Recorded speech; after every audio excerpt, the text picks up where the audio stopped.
Since 1785, The Times has been essential reading. Now, it's essential listening. Times Radio chooses conversation over confrontation. Covers Westminster and beyond. Ask the right questions. To keep you well informed. We give words space and let the stories do the talking. Listen on DAB radio, online, on your smart speaker or via our app.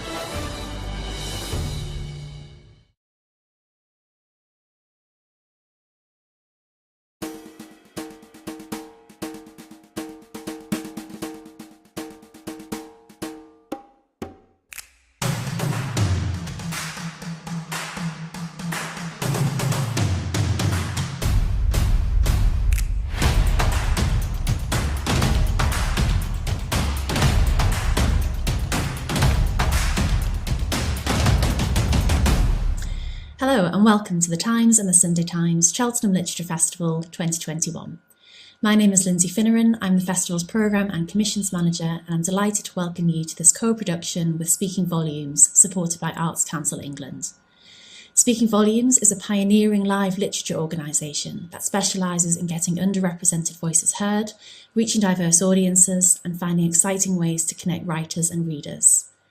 To mark 10 years of their groundbreaking publishing, they have created an anthology of 40 essays, short stories and poems by turns wry, gentle, furious and humorous, responding to the overarching theme of not quite right for us. To coincide with the inaugural year of Cheltenham's Read the World Festival focus, tonight we present a travel-themed snapshot of the anthology. While the idea of travel for many brings the promise of sandy beaches, holidays or adventure, for many others, travel has been not quite right for centuries, bringing conquest and oppression, inequality and ecological disaster, prejudice and walls to keep out the other. You'll hear from 5 brilliant writers in the next hour on this theme, and following the event there'll be a link to purchase the full Not Quite Right for Us anthology from our online bookshop. I hope you enjoy the event.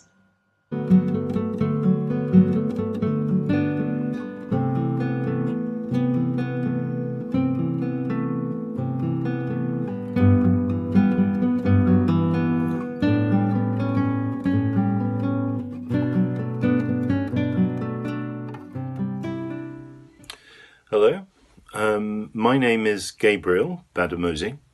I'm a writer. What can I say? First of all, that I grew up in South London. I'm Irish and Nigerian, and now English, I suppose. I grew up in a slum. I know it was a slum because we were slum cleared, but I went to the local grammar school and on to Cambridge. And I went to Cambridge because by that time I was already a poet. And in the biographies of all of the poets, I saw a lot of them went to Cambridge. So I thought, I'll go there. While I was there, I never met, in 3 years, another black British person. And I began to realise that much of what I was studying was Anglo-American literature. And that led me on to think, I probably need to kind of get a bit more of an idea about writing in Africa. So I spent many years, first of all, living in North Africa. Everyone looks like me. But then visiting writers and artists everywhere from Nigeria, Sierra Leone, through to Zambia, South Africa, Kenya, wherever the winds took me. Now, about the writing that I began to do back in Britain, I'm a poet and there's no money in it. So I thought, I'll be a playwright. And that took me around the world, really, for about 15 years. Abolition has taken me about 30 years. And the publisher, Flipdie, asked, what inspired you to write it? And the answer was very simple. It was the insult of the English slave trade. Not only taking bodies like mine from Africa and using them as farm animals in the New World, but of course the ongoing impact on British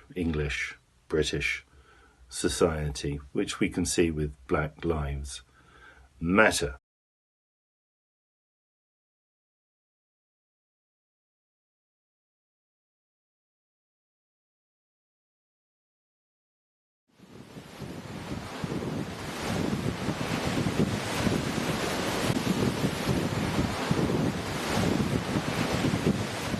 dead list. Cabin of the Blackamoor Jenny. Tom writes in the ship's book. The surgeon dictates, cleaning and gathering his bloody tools into a bag. Nicholas, before the mast, with an intermittent fever. Mr. Young, apprentice sailmaker, with a bilious fever. The armourer died. The cook died. The carpenter, with a headache but refused medicine, died. Jack Reynolds died. Jack Strawn with a diarrhea. Harry with a bloody flux. The boy, Peter, died. The surgeon stops, gazing in air as if trying to remember someone. Tom waits a moment. Should we not record the cause of death in all cases? By all means, Purser. Your guess is as good as mine. Does that complete the dead list? The surgeon gestures for him to continue writing. To date, 5th of March, 1792. Arrived at our moorings at the mouth of the Niger with 47 crew. In 3 weeks of our stay on the coast, 11 sewn in their hammocks and committed. And a further 7 took ill with exhaustion and fever. The rump of our crewman stalked by the Yellow Jack, a murderous fellow, somewhat shadowy in appearance. His attack made even more terrible by the ivory yellowness of his skin and teeth, and the suddenness of death on his approach. Officers of the afterguard being, of course, exempt. Tom has stopped writing. He crosses out and turns the book toward the surgeon. Sign here. Mr. Jones, surgeon. What's this? The captain enters. Drawing up the dead list, sir. Waste work. The cargo's not complete. I want my men up and doing. The dead? Sarcasm, surgeon. Your knife were better honed in finding cures. The best cure's to be away on open sea. The crew need air, and food, and rest, to be better provisioned and out of the way of the coast. This is hopeless. No work, no food. We go nowhere without a full haul. You can't starve sick men. You argue with me? Without a crew, Captain, we're stuck. The captain strikes down the surgeon, wounding him in the head. Tom, in shock, instinctively bends to him. Leave him! Die and be damned! Tom hesitates, then disobeys. He helps the surgeon back onto a chair. The surgeon takes a swab from his bag and holds it to the wound. He looks at the captain. Not dead, Captain Knox, sir. You may chance to need me yet. Sir, with sickness, depletion of our stores, no slaves to buy the factories, and none being brought down to them, we cannot wait much longer. It's my duty as purser to tell you so. We must make a decision. Stay or go. What will you do? What more slaves do we need to make us profitable? Another 60. We have 286, or thereabouts. With no further losses, we could break even. Should sickness begin to rot our cargo at the same rate as the crew, it would be a losing voyage for you and my uncle. Show me the account. Surgeon, go examine the Negroes aboard, what state they're in. Report how many can make the crossing. I'll decide what's needed. The captain turns to inspect the ship's accounts. The surgeon throws down his swab and rises shakily, still bleeding from the head. Surgeon, are you up to it? I have my doubts. The surgeon takes up his bag and looks at Tom. Do you? I doubt you were made for this trade. I cannot afford to doubt myself. The slaves are waiting. Keep your head, Mr. Jones. that I may give you the chance to mend it. The surgeon goes. Tom sits back with the ship's accounts. The captain paces. As of now, it's clear. The Jenny must make a losing voyage. The captain kicks over a chair. Our hands are bound by the factories, their prices, slaves, scarce. We cannot trade freely in anything with the natives. In my opinion, she must always make a losing voyage. As for your opinion, purser, give me facts. On current prices, a shortfall of above £100 sterling. Bound to be a losing voyage. Bound? Bound where? Bound to a profit for any further command. Bound to nothing. Open the book. I'll bind her, for she leaks my profit. Aye, bound, with one bound for home and home on profit. What wages? 400 in Spanish dollars, 400 in pound sterling on our return to Liverpool. Subtract for deaths? We pay wages for the dead. Then we plank the sick down on the West India wharfs with half their pay. How lightens that the standing of our profit? The crew's contracted for a return voyage. Profit's what we carry home, and no man comes on freight. Their contract is for half, the better half, in sterling, on our return. We can't plank down half dead. Our crew's depleted as it is. There's 10 strong men for every one that's gone, to take up slack and haul a passage home. The balance of their lives thrown in for profit. Banging and shouts are heard. Come on! What's going on? Come on! They strike! Damn you! Close it! Shut the hatch! Tom and the captain pass from the cabin to the deck. They meet the boatswain, dragging a slave, handcuffed and thumb-screwed in praying position, both legs shackled and stumbling. The boatswain pulls on the chain attached to a collar about the neck. There is a grill over the head, open at the mouth, making the slave faceless. Bosun, what's here? Learn by example. What is customary to do? Stand back. They won't eat. Bosun stands behind, forcing back the head, and inserts a speculum oris into the slave's mouth, a vice with forward blade and backward hooks. The thumb screws to take out the stubbornness. This opens his mouth. Stand back. Grubs up. Our promise, we won't eat you. The surgeon enters, drenched in sweat, his head still bloody and his shoes off. The soles of his feet leave imprints of blood across the deck. He approaches and pulls open an eye of the slave, lifts and drops the jaw, and examines the rusted chain around the neck, finding a chafed wound. This isn't hunger. It's locked jaw. Tom sees the surgeon's feet and looks at the trail of blood across the deck. Where are your shoes? It's impossible to go amongst them with my shoes on. They lie so close together, I should have hurt them if I did. I have the mark upon my feet of skin and blood, of effluence, the putrefaction of their lying in the 'tween decks. What condition are they in? Can they make the crossing? Am I to recreate man from slime? I cannot do it! The cabin boy appears, silent. Tom looks uneasily about. He speaks in a whisper. Quiet. The men are listening. I have known them to go down well, and in the morning be brought up dead. I have sat by the gratings and felt the burst of heat and suffocation from their rooms, as if I sat by a fire in the torrid zone.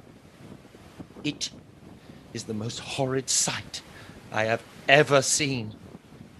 It is the deformation of flesh, a vat of blood and mucus.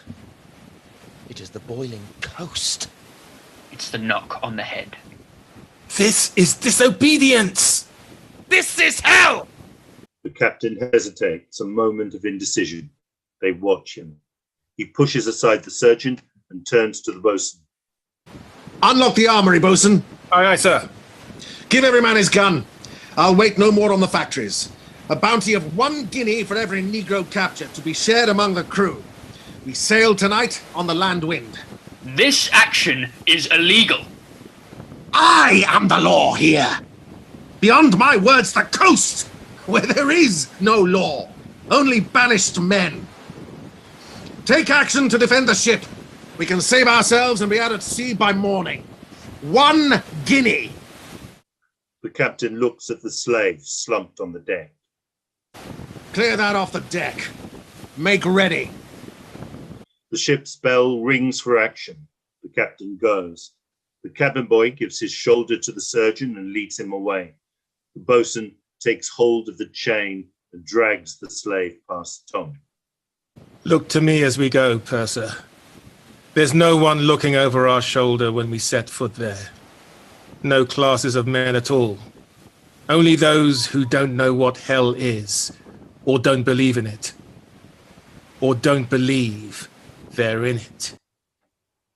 The boatswain drags away the slave. We steal by force. Tom goes, the bell ringing.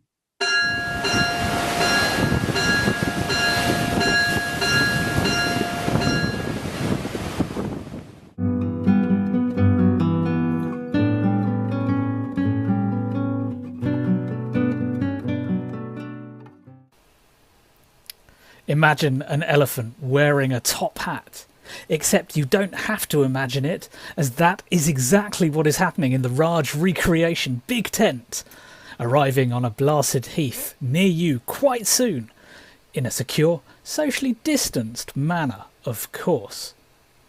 I mean, who does not want to see an isosceles triangle that thinks it's a continent but can't even manage to keep a dragon jaded, instead become all super streamlined at warp speed into a future in which it incarnates itself as progress maximised, and then wraps it all in licenses, and tops it with a taxing bow? Meanwhile, the audience in ones and ones, chunters and guffaws under Union Jack face masks, pausing only to wonder how a bloke wearing a cloth of salt had enough gab to give up the place, before stuffing some more coronation chicken into their India Pale Ale, and then, wahey! What's a black hole, a famine or two, a cricket test between friends? Odd how each of those started with the policy diktat, what happens when they're not quite right for us? That's the thing about making the world pink. You leave everything tender, scarred, and flaking. Still, what a show, eh?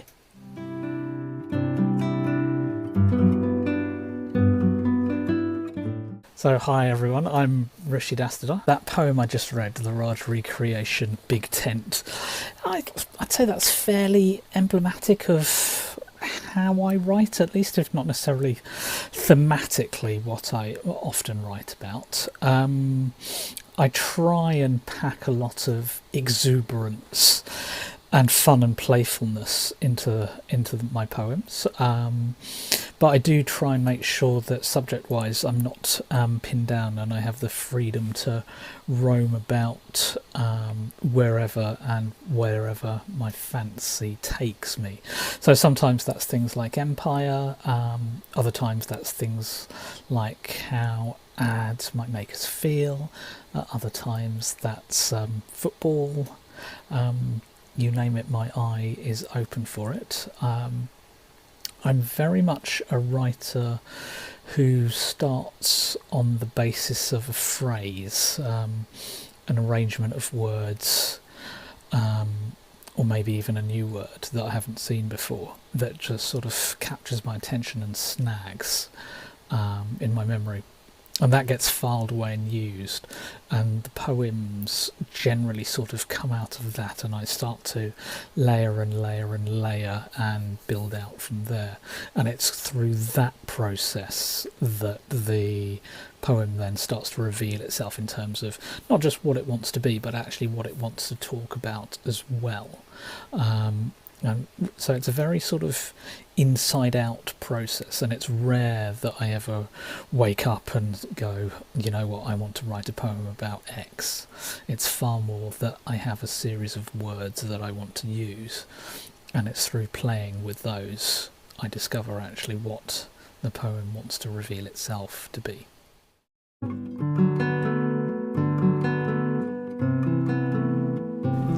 I would like to acknowledge the traditional owners on whose land I live and work, which is the Guringai people, their elders, past, present and emerging.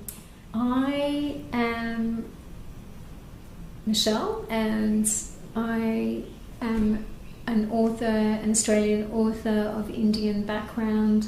I have written 3 collections of poetry and a collection of short stories, and my debut novel will be coming out next year with Hachette. My work has explored the diaspora experience in all its manifestations.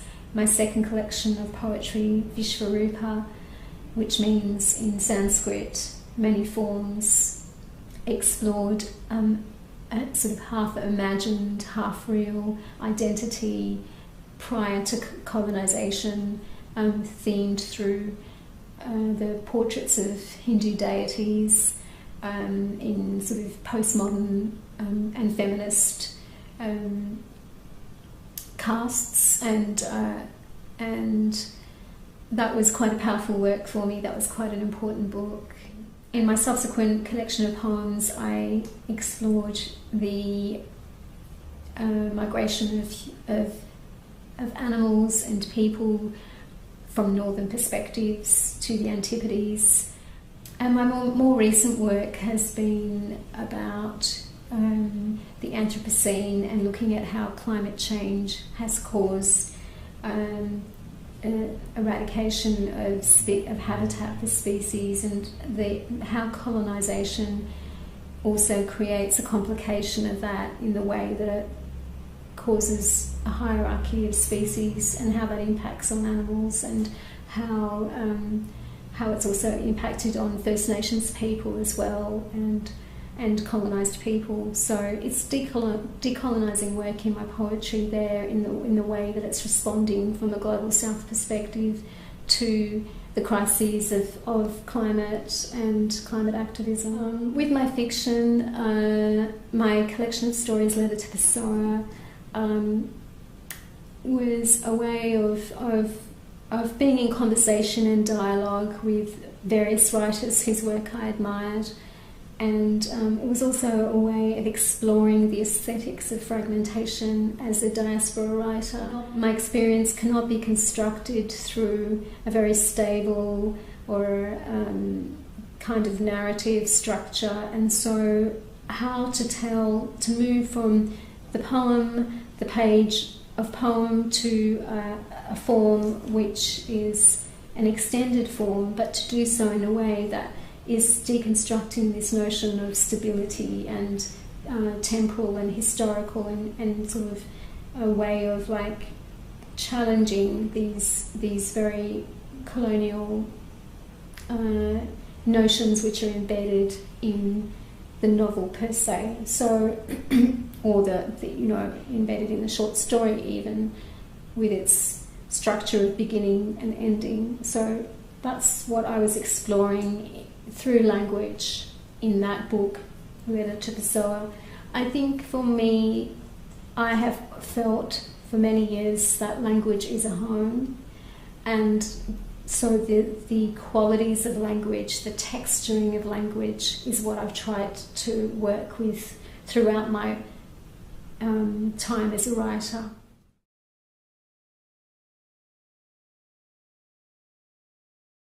I am no acronym, nor a hyphen, but Indian in blood, colour, English in taste, tongue, Portuguese in spirit, my Christianity disinherited, freed by Dharma, an equal citizen, my skin measured by white space.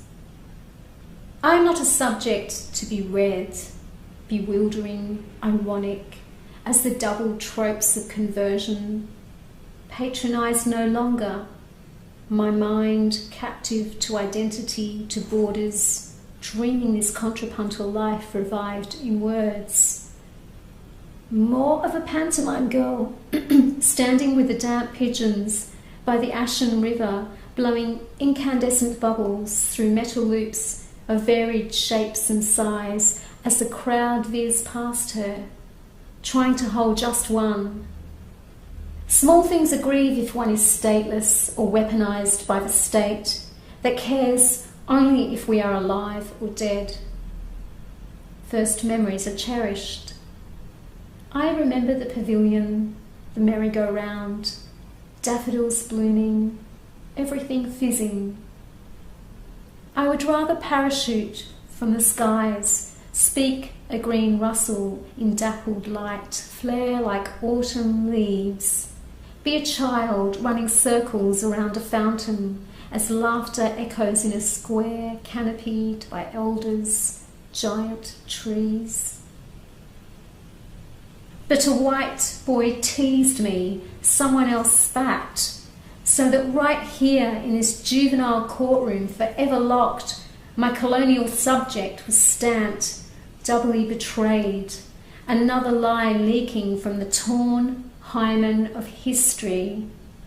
Because who on earth is brave enough to admit being half-caste is being someone else's armour? They will mock and beam in approval over and over, so the true occasion for sanctuary is never born. We are not that different despite skin colour or rank. Who can take from us what we cherish most, unmistakable as the dark, ragged ink of the clouds, or the scent of fresh air after rain? Years melt, the words vanishing in smog, like Waterloo's taxis. I cannot say precisely why it feels quite so. Maybe the certainty of this diasporic unmaking, knowing the voice I have cherished belongs. The city slinks, snow is mute, numb as my teeth. Snow is the dirty white music of suffering. Only to linger, to watch the muddy swans shuffle from a polluted lake, joggers walk running while lovers neck and dogs defecate, to watch a row of brick houses with twin chimneys reflect in the pond at twilight.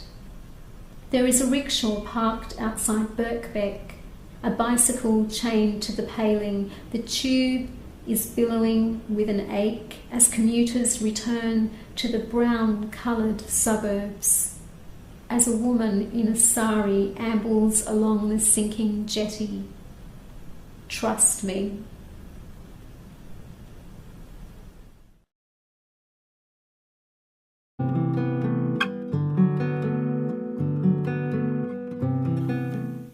Hi, my name's Aminatta Forna, and I'm a writer.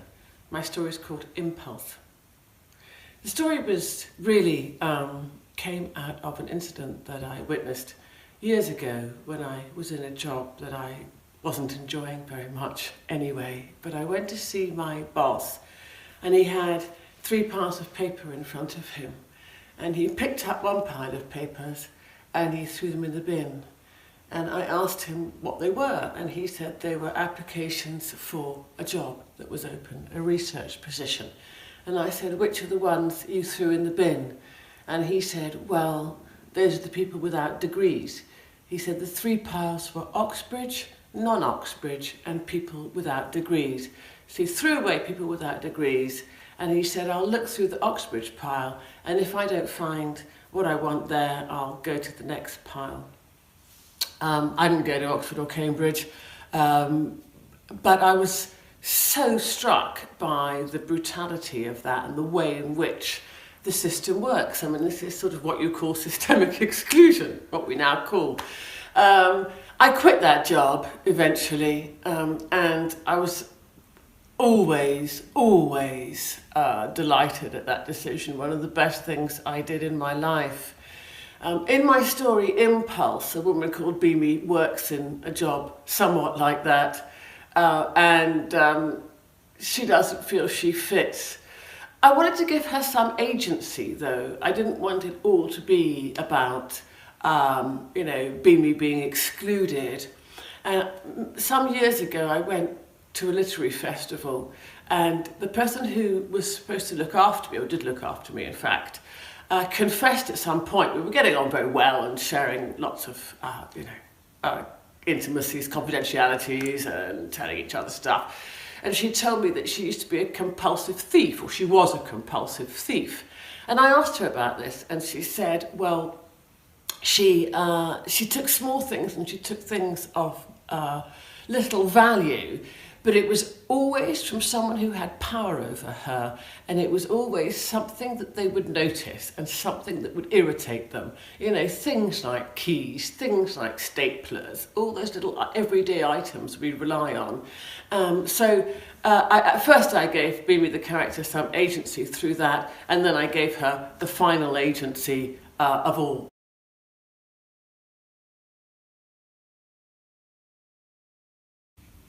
At the top of the wall was a hole where a small vent had once been, and in the vent appeared a head, followed by the body of a bird. The bird pulled itself free and was joined by another and another, until a small flock of birds flew around Bimi's bedroom and then into the hall and up the short flight of stairs to the sitting room of the apartment.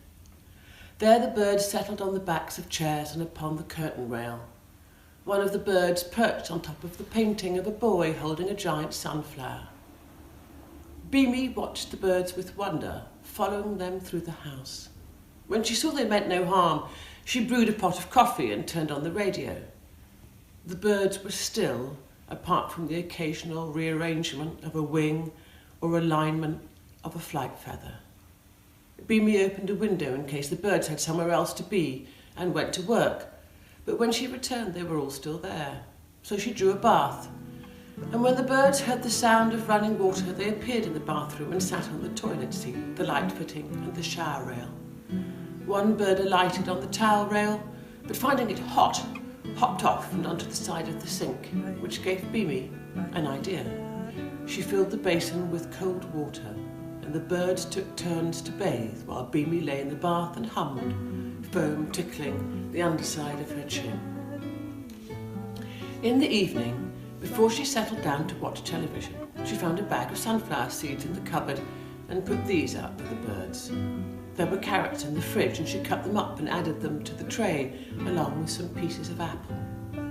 The birds formed a perfect circle around the food, dipping and rising like clockwork toys. At the sound of rain, several birds lifted their heads to listen. Only after a long time did they lower them again. At work the day before, Bimi had looked out of the window to see a bird sitting on the sill next to her desk. It had a pleasant greyish mauve colour with black tail feathers, black eyes, and a black spot on either side of its neck. The mourning dove, but that is what it was, looked up at Bimi and cocked its head, then turned and spent the rest of the morning regarding the view like a bather standing at the edge of the sea. At midday, Bimi was called into a meeting. She slipped on her shoes, smoothed her skirt. In the meeting, she watched a presentation by the Chief Data Officer. On a large screen, charts flowed into one another and merged with images that rolled into films. Afterwards, there was a discussion. Bimi raised a hand, and when nobody called on her, she spoke suddenly and very loudly. A man, who was Bimi's boss and the boss of everyone in the room, turned to look at her. The Chief Data Officer shrugged and said, "But the numbers?" The man who was Bimi's boss sighed loudly. "I think we're done here." When the meeting broke up, Bimi slid a stapler from his desk into her jacket pocket. Later, the stapler sitting on a low coffee table in front of her, Beamy stretched out her legs. The stapler looked like a gleaming green crocodile. "Well, Beamy?" said her therapist. They'd been together in the room for an hour, but Beamy did not answer. She picked up the crocodile and placed it in her handbag. At home, she found a cat waiting outside her door, a cat she thought she recognised as belonging to someone in the apartment block. When she opened the door, the cat paced inside, its head low, settled with its back to a radiator, and extended a leg, like a hirsute, shrunken yoga instructor. Beamy put down a saucer of milk and went to see if the birds were still in the bathroom, which they were, including the mourning dove. She was rapidly becoming familiar with the flock, for the reason that the flock of precisely 11 birds was composed of different species. She put out a hand and the dove flew and alighted there. Another bird settled on her shoulder and, followed by the remainder of the flock, she led them to the front room to meet the cat. Late that night came the sound of her doorbell. Beamy, who expected nobody, looked out into the street, but the street was empty, puddles of rainwater collecting at the entrance to the building. When she turned around, the bird and the cat were looking at her. Okay, said Beamy. She took the stairs and opened the front door. There sat a trio of dogs, soaking. Beamy picked up the smallest of the dogs and the others followed. After she'd towelled the dogs with a dishcloth, she put down some water. She searched the fridge for something suitable, but alas, the fridge was bare, so she telephoned for a pizza. "Your dog's waiting to get in," said the delivery man.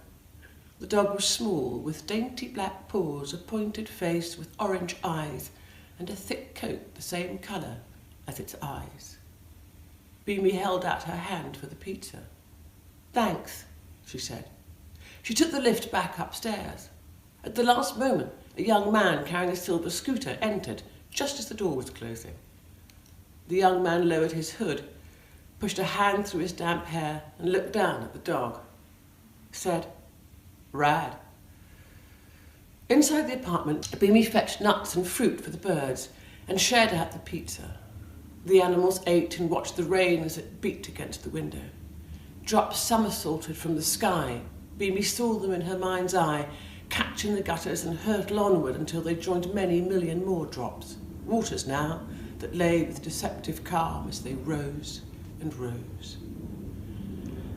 Lunchtime the next day, and people hurried out into the rain for sandwiches, sushi, and paper cups of burning soup. Beamy watched the man who was her boss from the other side of the glass. He was moving random papers on his desk and opening and closing drawers. She watched him step out of his office, a sheaf of papers in his hand. Finally, he alighted upon a stapler on a desk, applied it to the papers in his hand, and returned with both papers and stapler to his office. Beamy rose and knocked on his door. He was sitting at his desk with 3 piles of paper in front of him. He waved Beamy in as he picked up one of the piles and threw it in the bin. "What are those?" asked Beamy. "Applications for the new position," said the man who was her boss. He removed his reading glasses, laid them at the edge of his desk, and extended a hand. Beamy wondered whose applications he'd thrown away. She handed him a report. Beamy didn't agree with some of the things that were written in the report, though she had done as she was asked and dutifully corrected the grammar and punctuation. She didn't think everyone in the world wanted a banana slicer or knee pads for their baby, an indoor mushroom farm, an electric egg cooker capable of boiling 12 eggs, outerwear for dogs, or even a robot vacuum cleaner, though Beamy herself wouldn't mind owning one of those. She said none of this. Instead, she palmed her boss's reading glasses from his desk. "It's a question of impulse control," said Beamy's therapist. "There are some medications we could try." Beamy was wearing the glasses, through which the form of her therapist was blurry and her movements vague. Beamy looked at her own hand, moving it forward and back from her nose. "Would you stop that, please?" Beamy put her hand in her lap, where it lay, curled like a sleeping creature. have you been trying the exercises I gave you to help with self-control? Beamy looked at her therapist from over the top of her glasses. Beamy didn't take things from shops or from the houses of friends or from libraries. Presently, in fact, she only removed items from the desk of the man who was her boss. But before that, she had taken items from her father. A cufflink, nail clippers, a business card belonging to somebody he had just met. Other times, she merely moved his things around the house. His cigarette lighter she'd put in the fridge more than once. One day, Beamy's brother found her trove of items hidden at the back of a drawer. On the scale of crimes and misdemeanours, nobody stopped to think why he'd been rifling through her belongings in the first place. Beamy's father paid for her therapist because, he said, he did not wish to see his daughter in handcuffs. And Beamy removed a single piece from a jigsaw puzzle of the solar system her brother had laid out on the dining room table. The animals were waiting in a semicircle around the door like a welcome committee when Beamy came home. She fashioned leads for the dogs from various belts. Once down in the street, the birds flew overhead and the cat brought up the rear. It had never stopped raining and the streets were darkening and quiet. A man dashed past holding a newspaper over his head. A child standing outside a shop holding a transparent umbrella turned her face towards Beamy as if to the moon, following the arc of birds that floated above and around Beamy's head and shoulders with an index finger. Beamy raised one finger at the child and gave a single unsmiling nod as though exchanging a secret sign. They made their way to the small park, a strip of grass alongside the railway embankment, upon which greasy paper bags and beer cans bloomed like filthy flowers. The dogs departed in different directions, noses to the ground, except for the one with the sharp face and the black paws, which jumped with unexpected agility up on a wall and ran along the top before descending the other side. Beamy sat in the rain for 15 minutes. She'd come out without an umbrella or a coat. She wore the dress she'd worn to the office. Another time she might have worried about what the water was doing to the fabric. Instead, she sat and waited for the animals to return, and when they did, she rose and they all moved as one. On her way back, a man on a silver scooter floated by, stopped and skated back past her. "Hold on there, chica," he called. "You're leaving a man on the battlefield." And Beamy noticed for the first time a fat squirrel waddling behind her. The man, who Beamy now recognised as the young man from the lift the day before, picked up the squirrel, set it on the silver scooter and began to push it. He walked Beamy to her door and handed her the squirrel. "Thank you," said Beamy. In the apartment, Beamy noticed there were now 2 pointy-faced dogs. There was an air of expectancy about all the creatures as they watched her or watched the rain. Beamy turned on the television and immediately the room was filled with shouts. The sudden noise caught everyone's attention, even that of the mouse sitting on Beamy's foot, thoughtfully chewing her shoelace. Water poured down the outside of the glass, had even begun to pool on the inside sill and was running down the wall. When she turned back to the television, there was the footsie, a saw-toothed downward gash. Now Beamy understood. Most days on her way to the train station, Beamy walked past a place housed beneath the railway arches that hired out camper vans. The camper vans were older models, the original VWs, and were painted in gaudy colours and covered in art made to look like graffiti, or perhaps vice versa. A few were for sale. Beamy went over her calculations. She'd lived simply for many years. She knocked on the door of the office, itself housed in a camper van standing on bricks. The door opened and a young man ducked his head out. It was the owner of the silver scooter. He grinned. "Hi," said Beamy, not smiling, because she felt she didn't really know him that well. "I need a camper van." "Sure thing, chica," said the young man. "They're pretty much all the same, whichever one you like the look of." "I want to buy one." Beamy pointed at 2 that were for sale. The young man tilted his head to one side and scratched his chin and put out a hand. I'm Alex. The purchase of the camper van meant Beamy was late for work. The lift at the office was out of order, so she had to take the stairs. She noticed the hall carpet was damp. Water was pouring in through several holes in the office ceiling. Her colleagues scurried to and fro, positioning metal bins, shaking drops from leaves of paper. Someone was drying contracts with a hairdryer.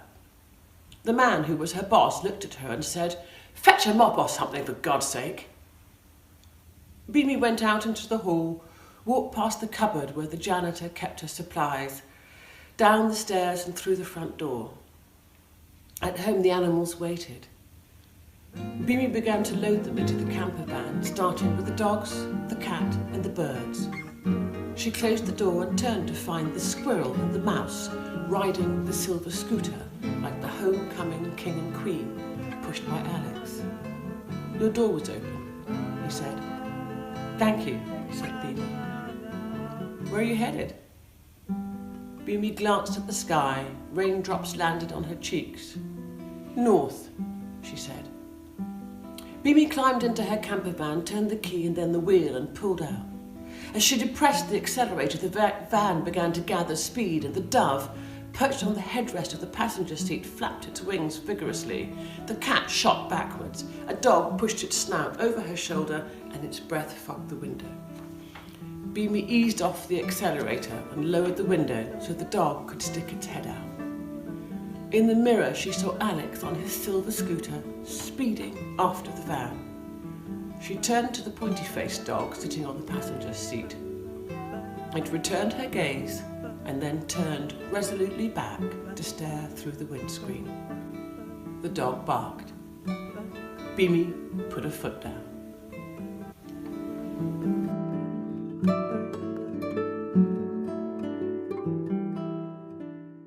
Hi, my name is Rafeef Ziadah, and I am very excited to be part of this new anthology, Not Quite Right for Us, and to be participating in this virtual tour. I'm a Palestinian spoken word artist. I have written spoken word poetry for over 10 years now. I've produced 3 albums with music. The first one was called Hadil, and that's a Palestinian girl's name. It means the cooing of doves. The second album was called We Teach Life, Sir. And the last one that was produced just a couple of months ago is 3 Generations. And it is an ode to the strength, power and beauty of Palestinian women who have courageously fought for years so that generations of Palestinians can remember Palestine and understand what it means to struggle for their right to return as refugees to that land. I came to spoken word poetry from multiple directions. My first language is Arabic, so it was quite intimidating to be able to perform in front of an audience in a second language. I first encountered spoken word, though, in New York, and I was immediately mesmerized when I saw a poet on stage being able to move an entire room and speak about current issues, social justice, really personal stories all at once was completely mesmerizing.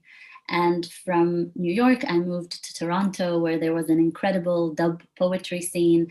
And I learned all about dub poetry there, the musicality of spoken word, the use of music with spoken word, but also the histories and the travel of the genre of spoken word itself through multiple locations and multiple places that were fighting colonialism and communities that were fighting racism as well.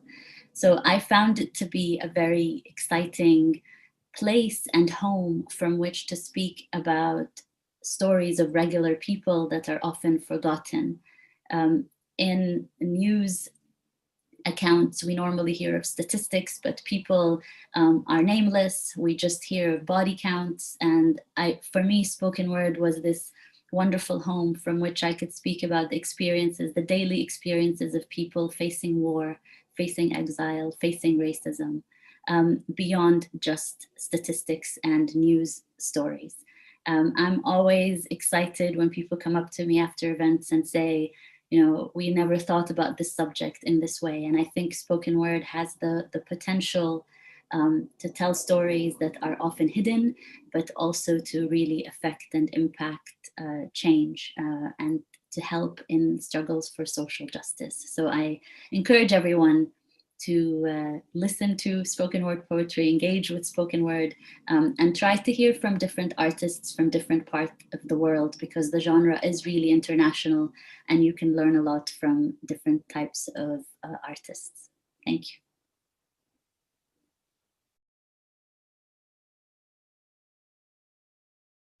We wait. This morning stretches into a visa line across Damascus. This morning stretches into a visa line across Damascus, and the horizon still unforgiving. We hold open passports and scars. There are legal documents to trace our goodbyes. There are suitcases stuffed with ash. This morning stretches into a visa line across Damascus to Athens, and the horizon still unforgiving. We hold open passports and scars. There are legal documents. There are always legal documents to trace our goodbyes. There are suitcases stuffed with ash. Across the gates, they look beyond us. Across the gates, they still look beyond us. And the line wraps neatly around the corner, and we wait, and we wait, and we wait, and we wait. We're not quite right, you see. We're not quite right. The smell of escape is in our bones. Our teeth not shiny enough. We're not quite right. The smell of escape in our bones. Our teeth not shiny enough. And this morning continues to stretch into visa lines, unforgiving and absolute, into visa lines, unforgiving and absolute, head down in surrender. There are no fig trees or hills to hold us anymore. We run from earth to water to silent skies. There are no fig trees or hills to hold us. We run from earth to water to silent skies. But we're not quite right. No matter what we do, we're not quite right. For the soldier who watches gates, the official who inspects, the welfare officer who checks, we're not quite right. For the soldier who watches gates, for the official who inspects and inspects and inspects, and the welfare officer who checks and double checks and double checks. Just how an extra loaf of bread made its way to our table. Just how an extra loaf of bread made its way to our table. Across the gates. Across the gates, they look beyond us, and we wait, and we wait, and we wait, and we wait, and we wait.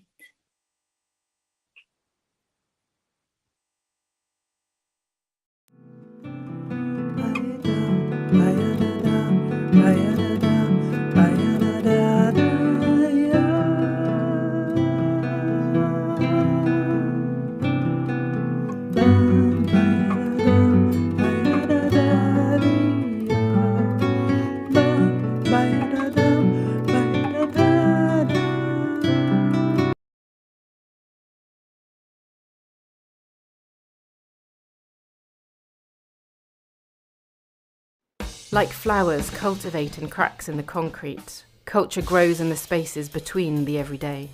It's there in darkened rooms when the stage lights come on. It's in a park full of people belting out the same song. It happens in classrooms, having a go, hands-on. It's found in small circles, exchanging stories. It's under a tent, making brand new discoveries. It's in those shared experiences that help build communities.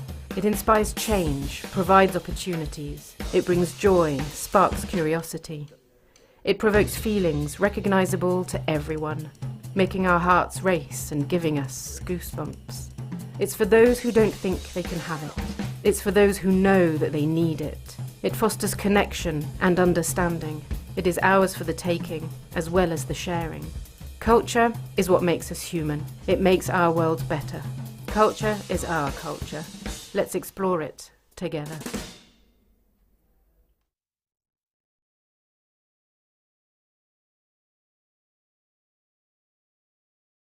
I just want to celebrate.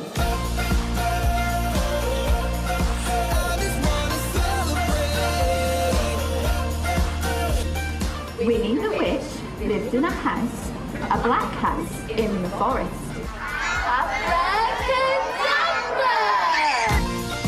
It's quite nice to have in it, quite open and interactive. We've decorated a dragonfly and we've just listened to Winnie the Witch. To have a free event just like this, you can just wander in and it just happens to be on, and there's a real witch here telling stories. It's just brilliant.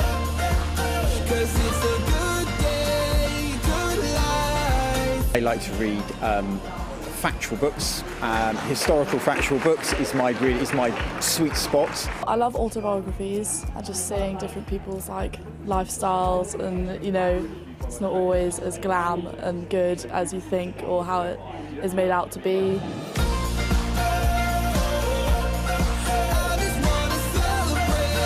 When you're writing and how you're feeling about the writing, you're either immersed in it and having a good time or you're terrified, right? Biden at least will put his arm around his allies and try to cajole people, but it's still America first. It always is. Every single American president is America first. They're just not rude enough to say so, because it is rude. The Power of Geography. I've just come from a talk by Tim Marshall, and that is a fantastic book. It's so interesting, and it's really powerful, and I don't usually read books that aren't novels. What makes novels wonderful is, it's what St. Alban said, it's the enlargement of sympathy. It's the way you start to understand people that you wouldn't otherwise understand, or start to, you can imagine lives that you wouldn't necessarily come to contact with. When you are in the public eye, everybody is just scrutinising every single inch of you, how you look, your hair, how you eat a bacon sandwich, everything, basically. You're so paranoid. That's why Boris Johnson is quite a remarkable character, because he does seem to, just genuinely not care. There's this guy playing on the school field with, this whole crowd around him. And I started talking to him. He's 2 years older than I was. But I said, well, I've got one of those at home, and he graciously said, oh, bring it along to school, I'll show you how to tune it, and I'll show you some chords.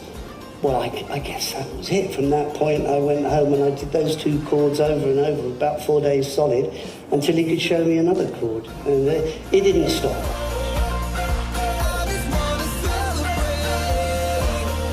When I was a very little boy, obviously I wanted to be Prime Minister. And there may be some people here this evening who rather wish that I was Prime Minister. I also, quite quickly after that, thought I'd be an actor. And I played the role of Hamlet, and it wasn't very good. The audience threw eggs at me. I came on as Hamlet, went off as omelette.